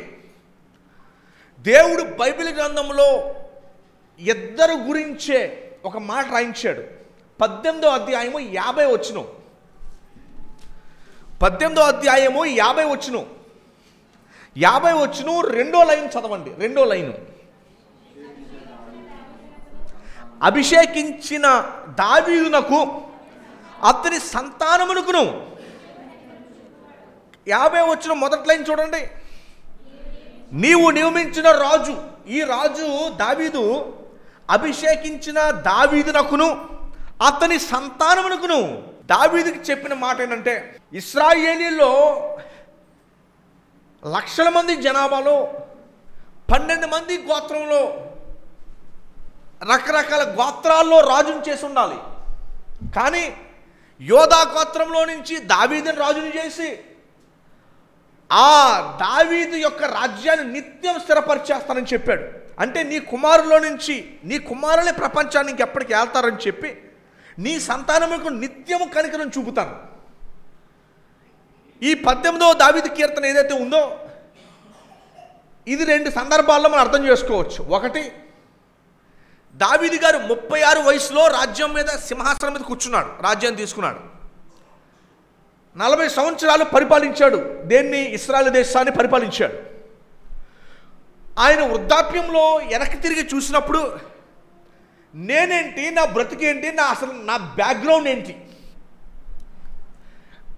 నా ఫ్యామిలీ ఏమన్నా రాజు కుటుంబమా? వయసు 16లో అతను గొర్రెలు కాచుకునేవాడు. 20 సంవత్సరాలు పారిపోతూ ఉన్నాడు బ్రతుకు జీవుడా అని. 36లో రాజు అయ్యాడు. కత్తి తిప్పడం రాదు.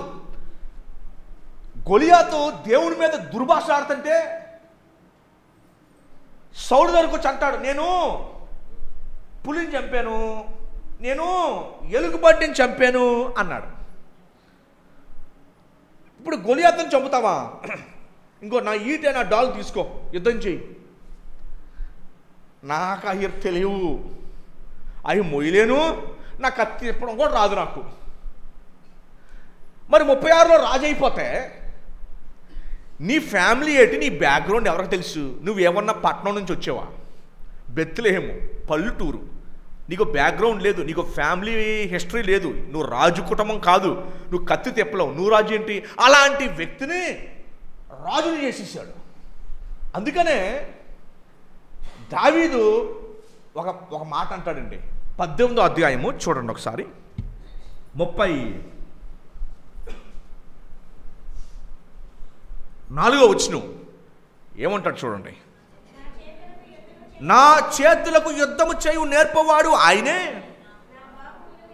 నా బాహువులు ఇత్తడి విలును. బాణం వేయటం, యుద్ధం చేయటం. నాకు యుద్ధం చేయు నేర్పవాడు. ఇప్పుడు ఎవరు రాజు అవుతారు? తండ్రి రాజు అయితే కొడుకు రాజు అవుతాడు. ఈ కొడుక్కి ఏం చేస్తారంటే రాజకుమారుడికి చిన్నప్పటి నుంచి కూడా యుద్ధ ప్రావీణ్యత నేర్పుతారు, ట్రైనింగ్ ఇస్తారు. ఎలాంటి ట్రైనింగు? చదువు నేర్పుతారు, కత్తి తోపడం నేర్పుతారు, ఈట వెసలడం నేర్పుతారు, బ్లాక్ డిఫెన్స్ చేసుకోవడం నేర్పుతారు, అన్నీ నేర్చుకుంటాడు. దావీదు రాజు నేర్పేవాడు ఎవడున్నాడు? 16 ఏట్ల గొర్రెలు కాచాడు, 36 దాకా పరిగెడతా ఉన్నాడు బతుకు జీవుడు అని చెప్పి. 36లో సింహాసనం ఎక్కేశాడు.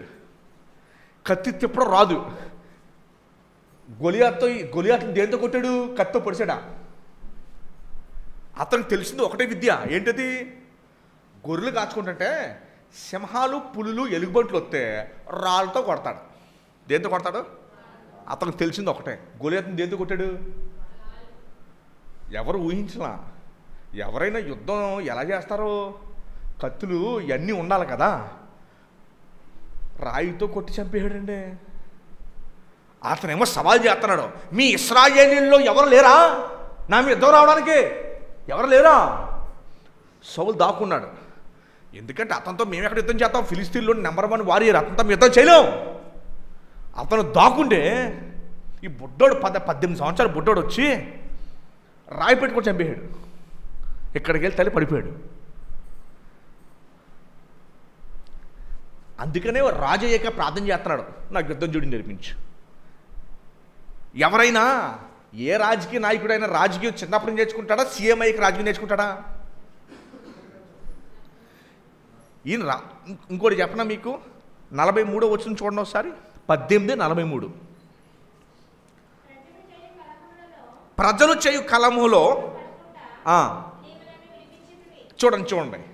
ఇప్పుడు ఇతను రాజకుమారుడు కాదు, పారిపోతూ రాజు అయిపోయాడు. ప్రజలు ఒప్పుకుంటారా? నువ్వు వెంటనే రాజు అయిపోతాయి. కుళ్ళుకోరు. నువ్వు రాజు ఏంటి? కుళ్ళుకోరా? నువ్వు వెంటనే వచ్చేసి ఇక్కడ రాజు అయిపోతే కుదురుతుందా? కొట్టుకోరా? నువ్వు రాజు ఏంటి? నీకు బ్యాక్గ్రౌండ్ లేదు, నీకు యుద్ధం చెడు రాదు, నువ్వు ఎలా అయిపోతావు? రాజు వచ్చేసి పెద్ద పట్టణంగా వచ్చేది ఎలాగైపోతుంది? కుదురుతుందా?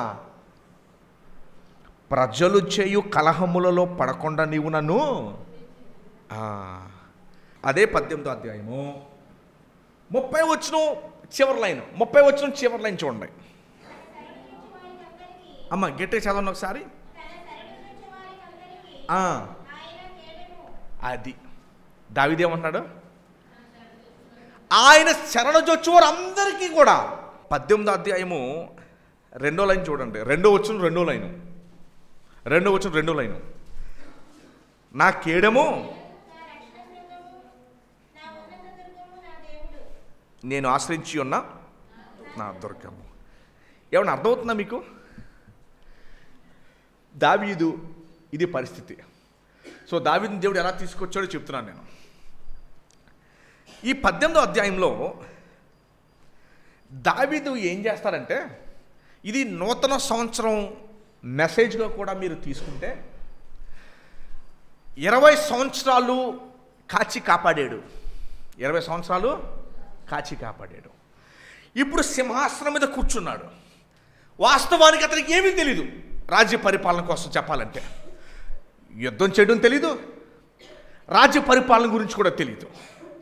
ఇప్పుడు దావీదు ఈ సంవత్సరం గురించి మీరు ఎలా ప్రార్థన చేయాలో, ఏమండి రాబోయే సంవత్సరం కొరకు 2025 సంవత్సరం కొరకు మీరు ఎలా ప్రార్థన చేయాలి అంటే, దావీదుకి ఏమీ తెలియకని సింహాసనం మీద కూర్చోపెట్టిన తర్వాత దావీదు ఎలాగ ప్రార్థన చేస్తున్నాడో మనము కూడా ఈ సంవత్సరం కోసం ప్రార్థన చేయాలి.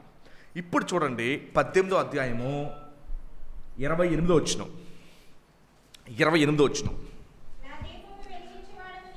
నా దీపమును నీవే.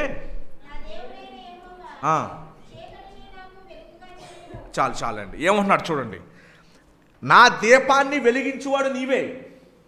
దీపం అంటే దావీదు గారు ఇప్పుడు సింహాసనం మీద కూర్చున్నారు. ఆయనకి పరిపాలన తెలీదు, యుద్ధము తెలీదు. ఇందాక వరకు 2 వచనాలు చదివాం. యుద్ధం నేర్పించు, ప్రజల కలహాల్లో నేను పడకుండా కూడా జాగ్రత్త చేయి. ఈ 2025 సంవత్సరం మన ప్రార్థన ఏమై ఉండాలంటే, దేవా నా దీపమును, నా జీవితాన్ని, నా 2024వ సంవత్సరంలో ఉన్న నా చీకటి రోజుల్ని 2025 సంవత్సరంలో నాకు వెలుగుగా మార్చు.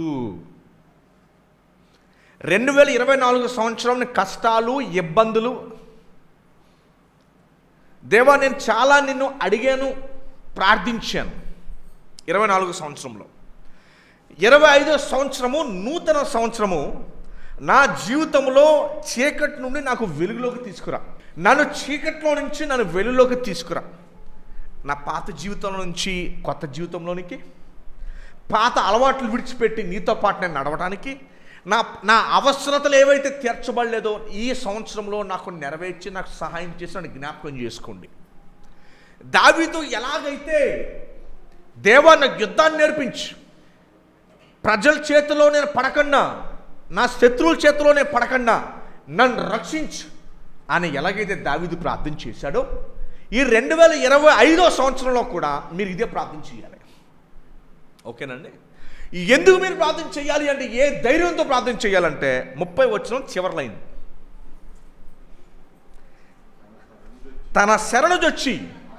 తన శరణుజొచ్చి వారందరికీ ఆయన కేడము.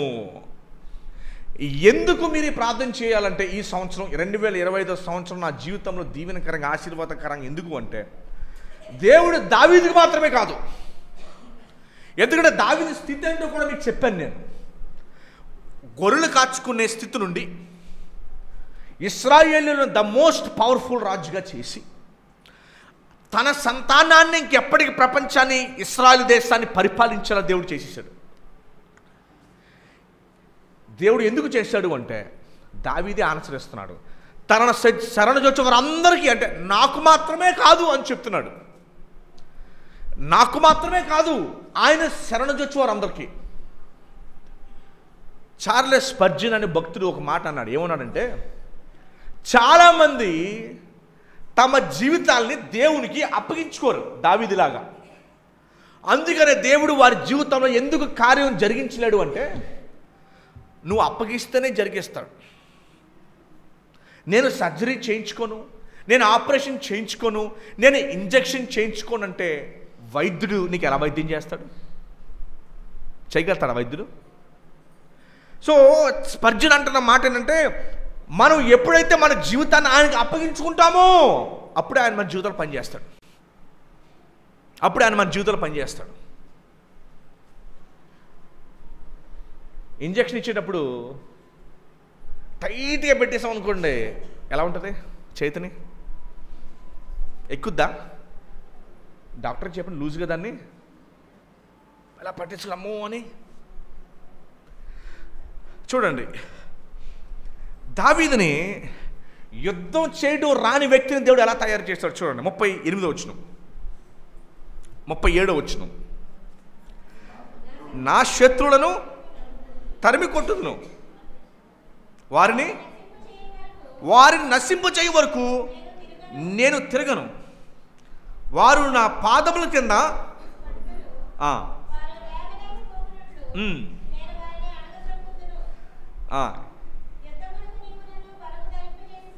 చూసారా? అసలు దావీది కత్తి తిప్పడం రాక సౌలుతో గొలియాతో యుద్ధానికి ఎలా వెళ్ళాడు? ఒక రాయితో వెళ్ళాడు, ఒడిసలతో వెళ్ళాడు. అలాంటిది దావీదుని దేవుడు ఎలాగ చేశాడో తెలుసా? అసలు గొలియాతు కంటే ధైర్యం కలిగిన ఓ గొప్ప వారియర్, అనగా ఒక గొప్ప యుద్ధ సూర్యుడిగా చేసేసాడు దేవుడు. దేవుడు అలా చేశాడండి, ఒక గొప్ప యుద్ధ సూర్యుడిగా చేసేసాడు దేవుడు అతన్ని. కత్తి పట్టడం రాదు. 40 వచనం, నా శత్రువులను వెనుకకు నీవు 42 చదువుతారు, 42 చూస్తారా? 42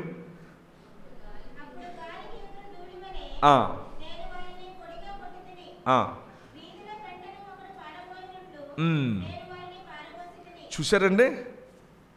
వాస్తవానికి అతనికేమో యుద్ధం చేయడం రాని స్థితి నుండి ఏ స్థితి తీసుకొచ్చాడు?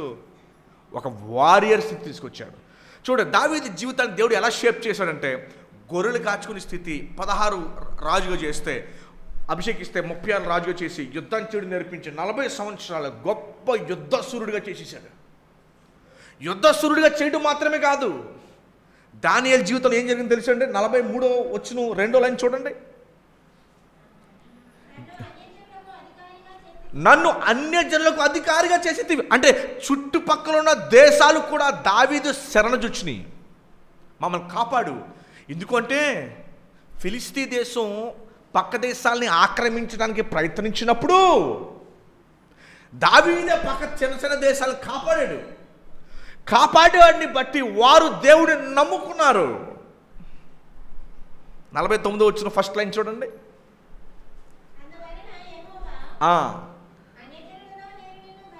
చూసారా? అన్యజనులు సహితము ఆయన కనపరిచారంట. అబ్రహాముకి దేవుడు ఈ మాట చెప్పాడు. ఏమని చెప్పాడంటే, నీ ద్వారా సమస్త వంశములు ఆశీర్వదించబడతాయి. యేసు ప్రభు రక్షణ ద్వారా మనం అది. అలాగే దావీదు కూడా యూదులకే రక్షణ అనుకున్నారు యూదులు, కానీ యావత్తు ప్రపంచానికి రక్షణని అబ్రహాముకి చెప్పాడు. తర్వాత దావీదుకి చెప్పినట్టుగా మనం చూస్తూ ఉన్నాం. సో దావీదు ఎలాగైపోయాడంటే, అందుకనే దావీదు యొక్క పోలికలా యేసు ప్రభు పోలికగా దావీదుని మనం చూస్తూ ఉంటాం. దావీదు కీర్తనలన్నీ కూడా మెస్సయానిక్ సామ్స్ అని అంటారు. మెస్సయను సూచిస్తున్న కీర్తన. మెస్సయ ఎవరండి? మెస్సయ ఎవరండి? దావీదు కుమారుడు. మెస్సయ ఎవరు? దావీదు కుమారుడు. ఆ గుడ్డివాడు ఎవరు కేకలు వేశాడు? దావీదు కుమారుడు, నన్ను రక్షించోని కేకలు వేసి, ఇంకేం కేకవేలా. చూసారా? దావీదు జీవితాన్ని మనం చూసినప్పుడు 50 వచనం చాలా అద్భుతమైన వచనం. నీవు నియమించిన రాజుకు నీవు రక్షణ కలుగు చేసేదువు. దేవుడు ఎవరు రక్షణ కలుగు చేస్తాడు? ఆయన నియమించిన రాజుకు ఆయన రక్షణ కలుగు చేస్తారంటండి. ఎంత గొప్ప మాట చూడండి. రక్షణ కలుగు చేస్తాడు. మరి రాబోయే 2025 సంవత్సరం మనందరికీ కూడా రక్షణ కలుగు చేయాలి అంటే, ఇదిగో మొదటి వచనంలాగా మనం జీవించాలి. ఏంటో 18 మొదటి చదువుతారు ఒకసారి. 18:1 ఏముందో చూస్తారని. 18:1 యెహోవా నా బలమా, నేను నిన్ను ప్రేమించుచున్నాను. ఇది దావీదు చేసిన పని. ఇందాక మీకు మాట అన్నాను, ఏంటిది? సౌలు రాజు దావీదుని చంపడానికి చాలామంది సహాయాన్ని కోరాడు. సౌలు రాజు దావీదుని చంపడానికి ఏం చేశాడు? చాలామంది సహాయాన్ని కోరాడు. కానీ దావీదు సౌలు నుంచి దాక్కోవడానికి దేవుడి సహాయం తప్ప ఎవరి సహాయం పొందలేకపోయాడు. ఎందుకు అంటే, సౌలు చంపుతున్నప్పుడు దావీదుకి ఆశ్రయాన్ని ఎవరివ్వగలరు? ఎవరు ఇవ్వలేరు కదా. అలాంటిది మరి 20 సంవత్సరాలు కాపాడబడ్డాడు అంటే దావీదండి 16లో అభిషేకించబడి 36లో రాజు అయితే 36లో రాజు అయిన తర్వాత దేవుడా ఇప్పుడు గుర్తొచ్చాను నీకు అనలా. మనం జనరల్గా ఏమంటామంటే దేవుడు నన్ను ఇప్పుడు జ్ఞాపకం చేసుకున్నాడని. అంటే నేను మర్చిపోయాడు ఇప్పుడు దాకా. మనుషులు గుర్తు రావాలి, దేవుడు గుర్తు ఎందుకండి? ఆయన సర్వాంతర్యామి, ఆయనకు అన్నీ తెలుసు కదా, ఆయన ఎట్లా మర్చిపోతాడు? మనం ఏమంటామంటే మరి దేవుడు నన్ను ఇప్పుడు జ్ఞాపకం చేసుకున్నాడు చాలాసార్లు అంటాం ఈ మాటనే. దేవుడు నేను జ్ఞాపకం చేశాడు, ఇప్పుడు మర్చిపోలా. అంతేగా దావీదు దేవా నువ్వు నన్ను ఇప్పుడు జ్ఞాపకం చేసుకున్న మాట అండు. ఆయన జీవితం అంతా మనం చూస్తే ఈ 20 సంవత్సరాలు కూడా దేవుడు నన్ను తయారు చేస్తూ ఉన్నాడు ఆయన కొరకు సాక్షిగా నిలబడటానికి. నా శ్రమల ద్వారా నేను ఎలా నిలబెట్టానో దేవుడు నన్ను ఇతరులు చూసి నన్ను నేర్చుకోవటానికి. పేతురు కూడా అంటాడు, బంగారం ఎలాగైతే అగ్నిలో వేసి మన రకరకాల డిజైన్లు చేస్తామో దేవుడు కూడా నా జీవితంలో నన్ను అలాగే తయారు చేస్తాడని చెప్పాడు. అర్థమైందండి? సో దావీదు జీవితంలో మనం నేర్చుకునే పాఠం ఏంటంటే దేవుడి మీద ఏ రీతిగా ఆధారపడ్డాడో మనం చూస్తూ ఉన్నాం. 2వ వచనం చూడండి, 18:2 ఏముంది?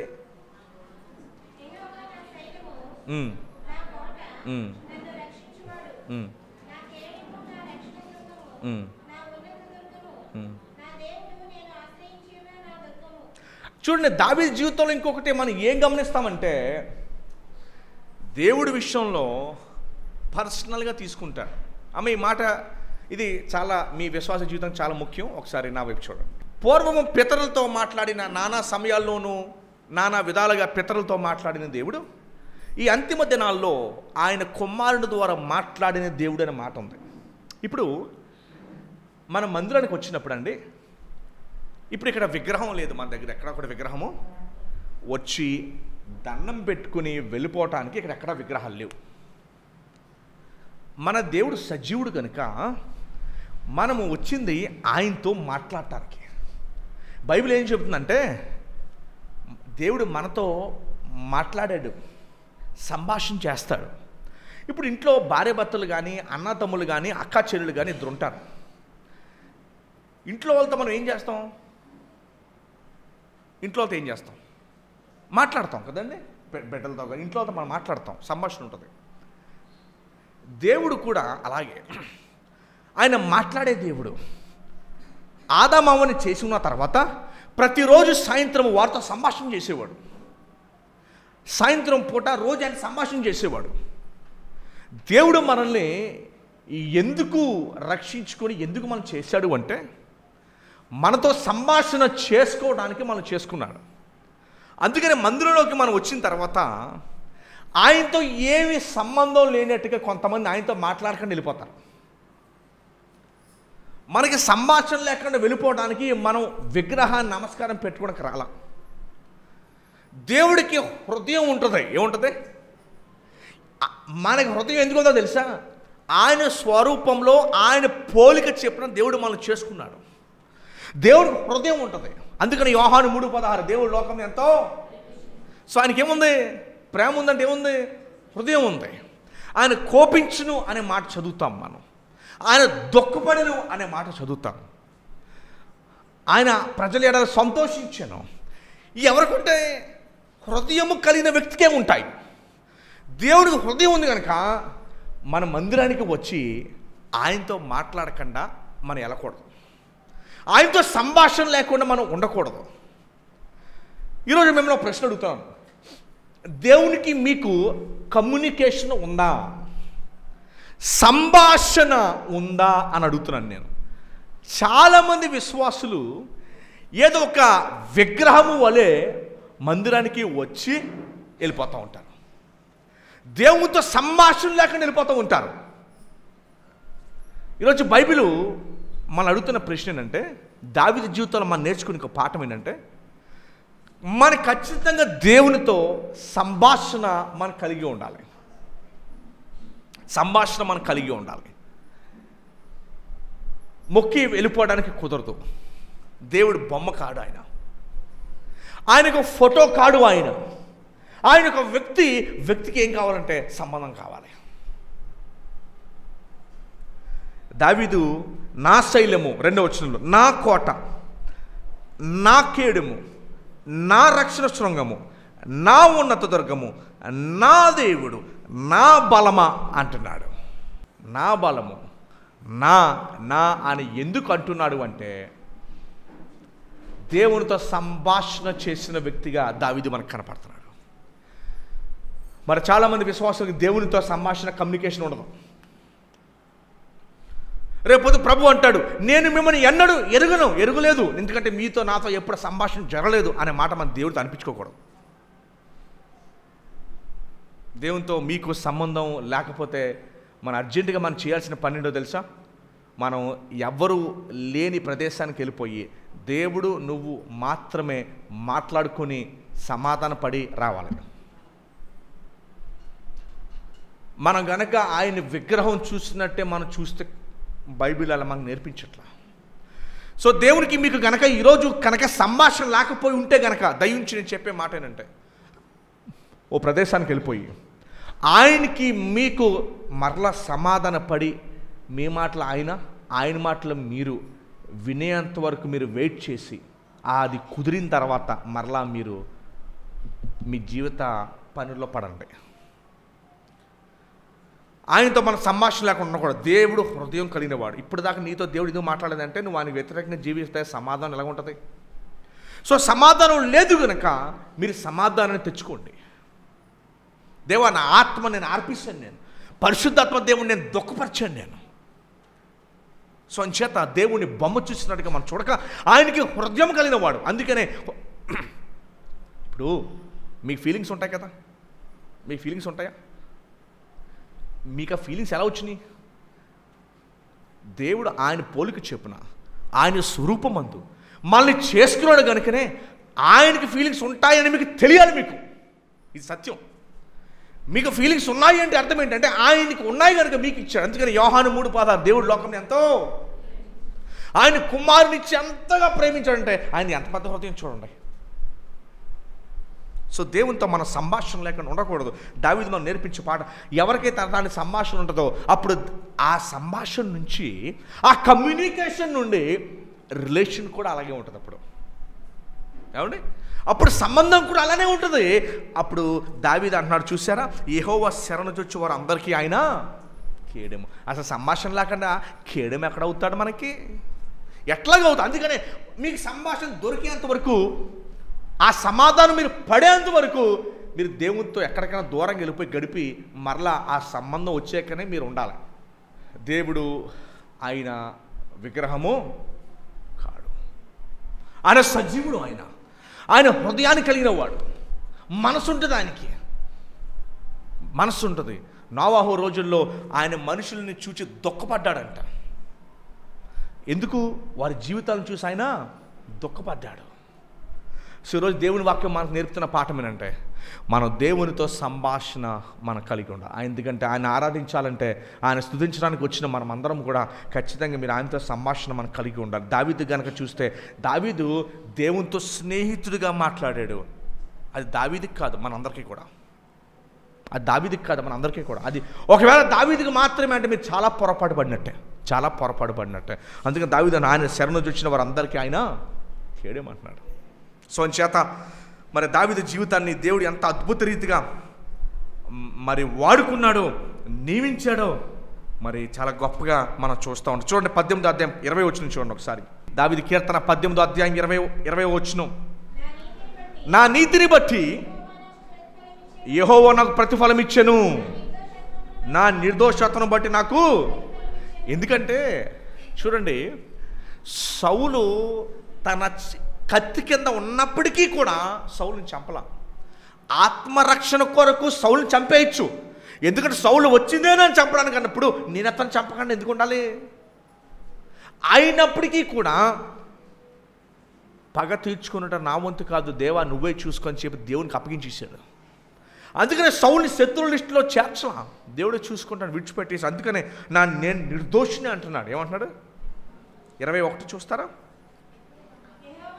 యెహోవా మార్గములను నేను అనుసరించుచున్నాను, భక్తిహీనుడనై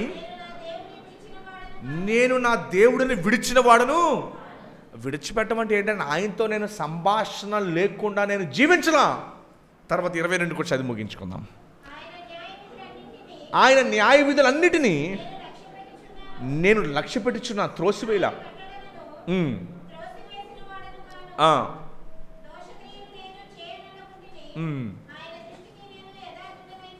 చాలండి. ఆయన దృష్టికి నేను యథార్థవంతుడిగా ఉన్నాడంట. ఎందుకంటే సౌలు అతని చేతి కింద కత్తి కింద దొరికినప్పటికీ కూడా అతను టచ్ చేయాల. ఏమండి, దేవునికి అప్పగించుకున్నాడు. అతను దేవునికి అప్పగించుకున్నాడు. దేవునికి అప్పగించుకున్నాడు కనుకనే 18 అధ్యాయం హెడ్డింగ్ చూడండి. అతని శత్రువులందరి చేతుల నుండి, సౌలు చేతుల నుండి యెహోవా అతనిని తప్పించాడంటండి. తప్పించిన రోజున రాశాడు ఈ మాట. ఎందుకు? దేవునికి అప్పగించుకున్నాడు గనుకనే దేవుడు అతను తప్పించాడు.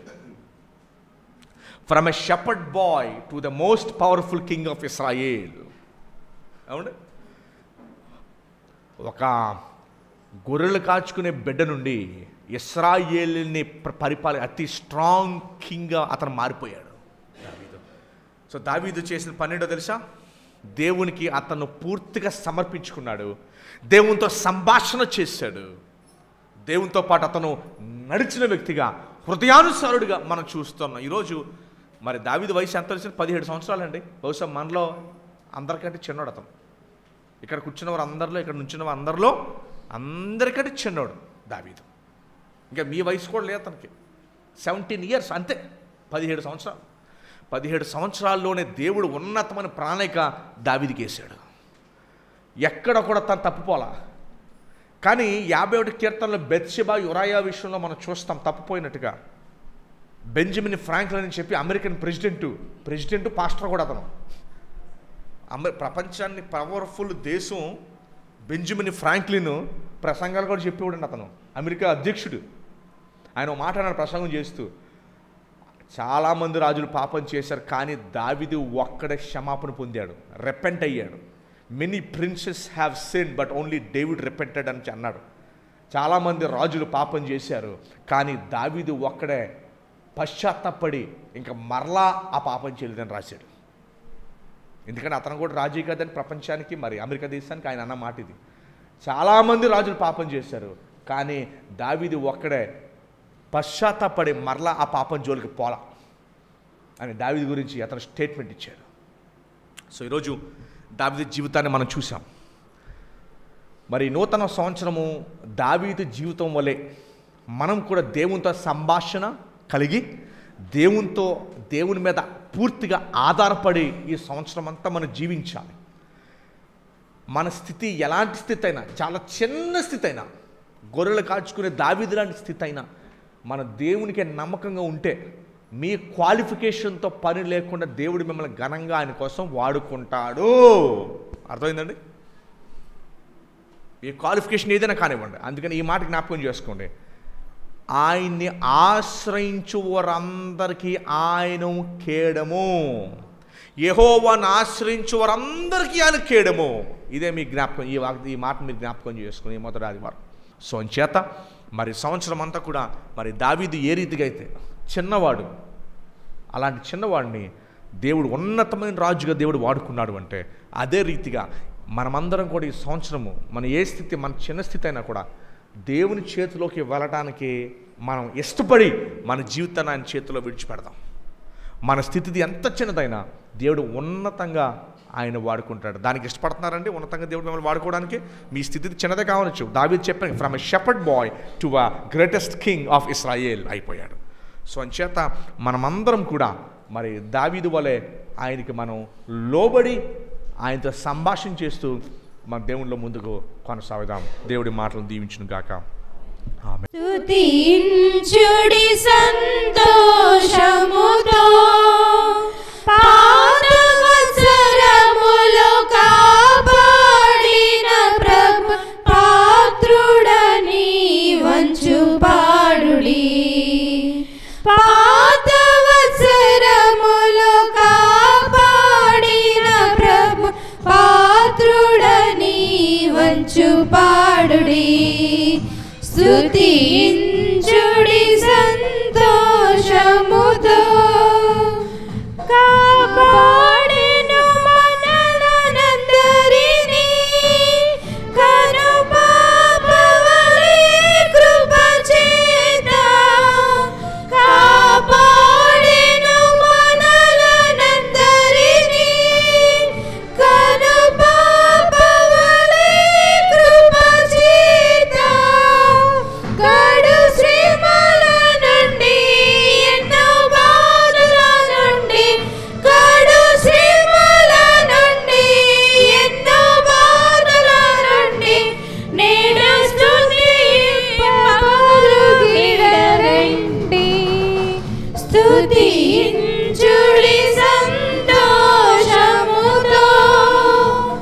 స్తుతించుడి సంతోషముతో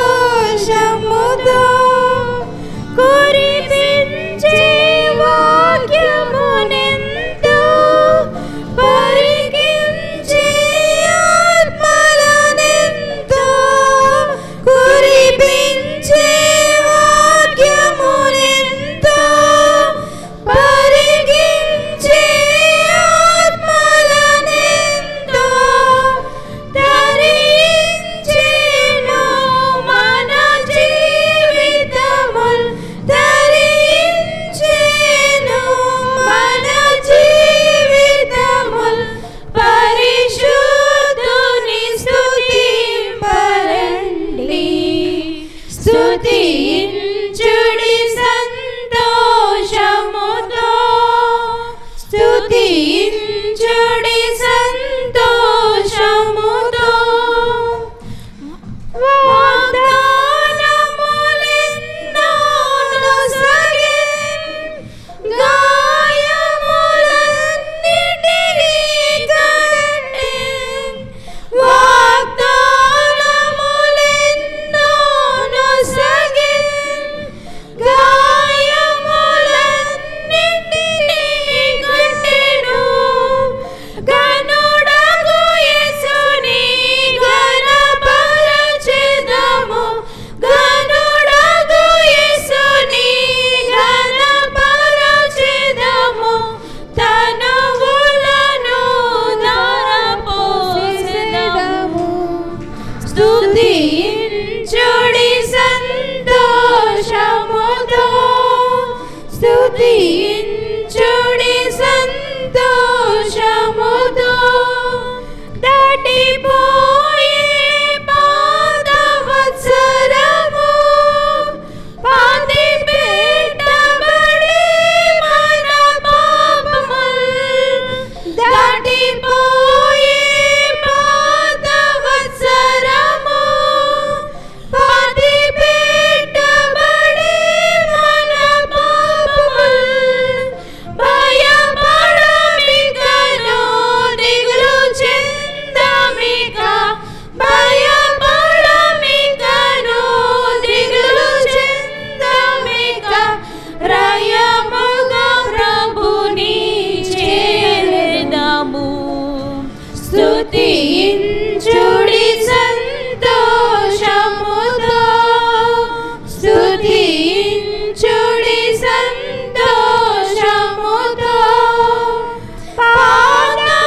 పాదవత్సరములు కాపాడిన ప్రభు పాత్రుడని వంచు పాడుడి